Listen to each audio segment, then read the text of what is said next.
No vídeo passado, conversamos como o rim faz o processo de filtração. E agora vamos seguir e expandir a nossa conversa, pois só de filtração o homem não vive. Na verdade, como vimos no vídeo passado, morreria em poucos minutos.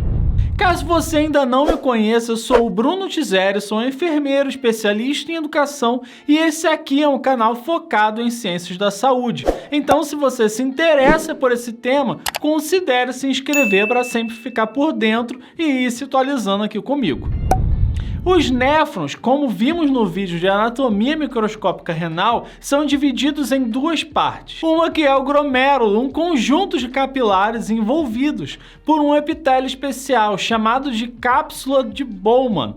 E aqui onde ocorre de fato o processo de filtração que a gente viu no vídeo passado.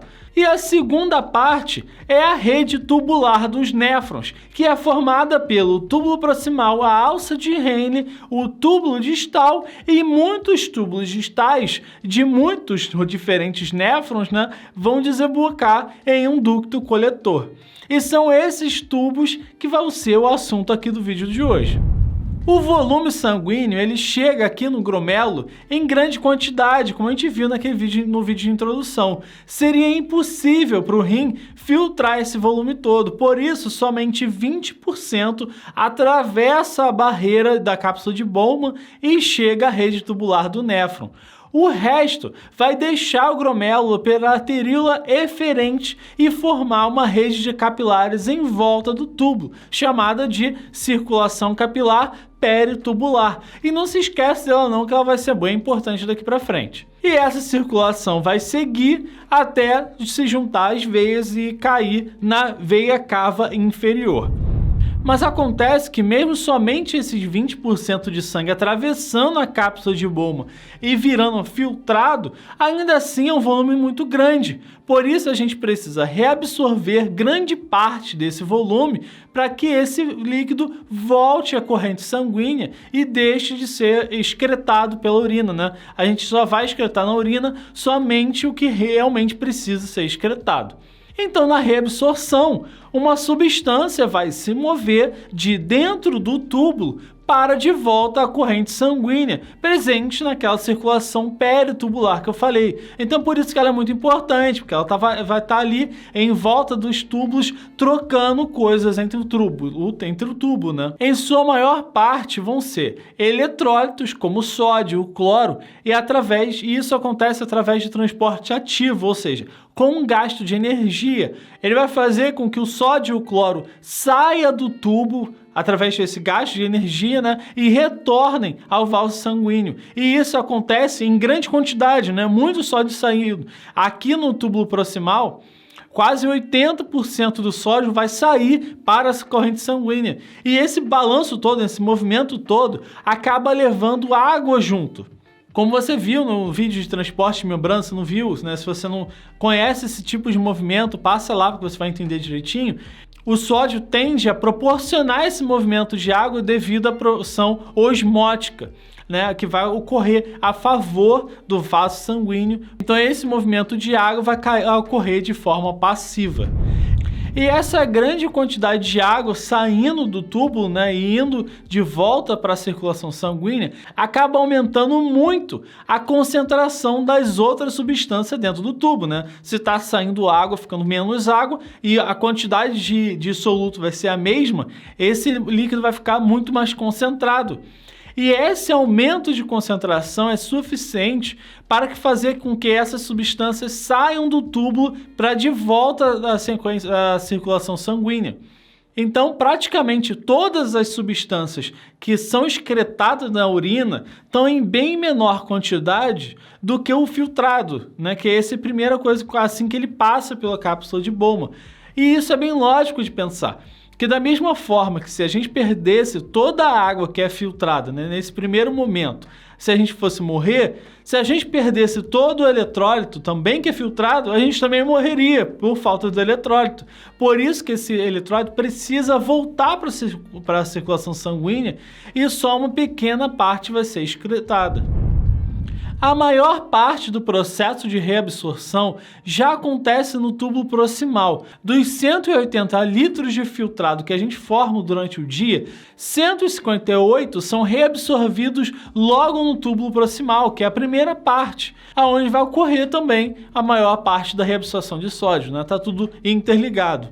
O restante desse volume poderá ou não ser reabsorvido de acordo com um hormônio, o ADH, que é o hormônio antidiurético. Ele vai controlar a permeabilidade dos túbulos à água.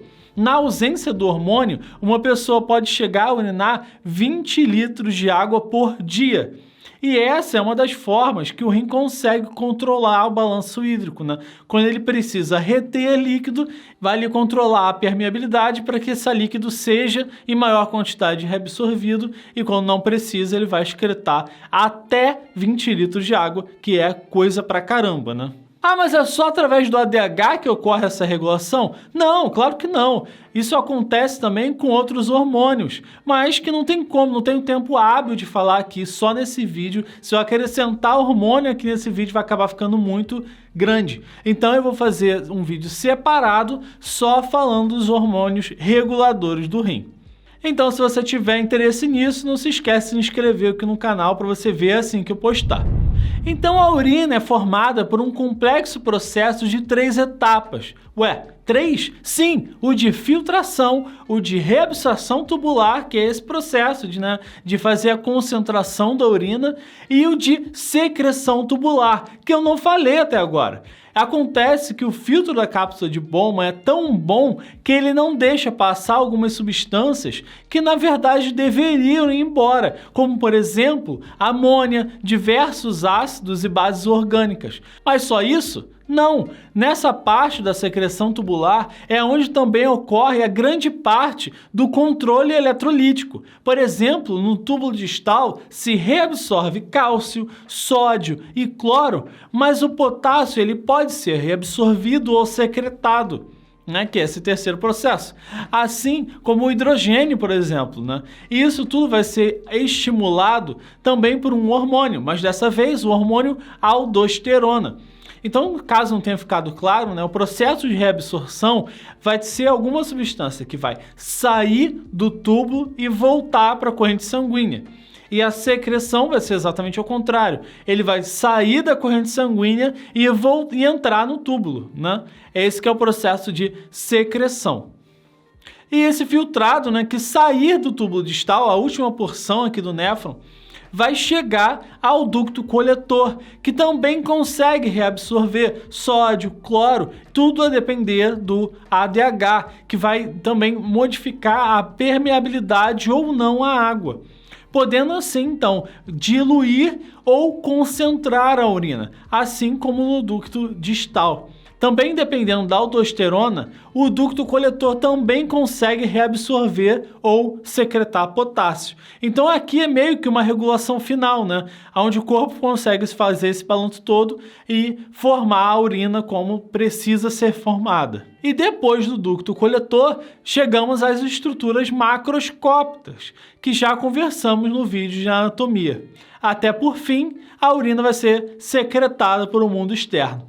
E assim a gente finaliza o nosso vídeo de fisiologia renal. Mas se você acha que a gente falou tudo por aqui, isso está muito enganado. Isso aqui foi basicamente um grande resumo de tudo que acontece. Mas é lógico que eu coloquei as coisas que eu achei mais importantes para um profissional de saúde. Bom, um grande abraço e não deixe de se inscrever aqui no canal para mais vídeos como esse. Bom, até o próximo vídeo e tchau!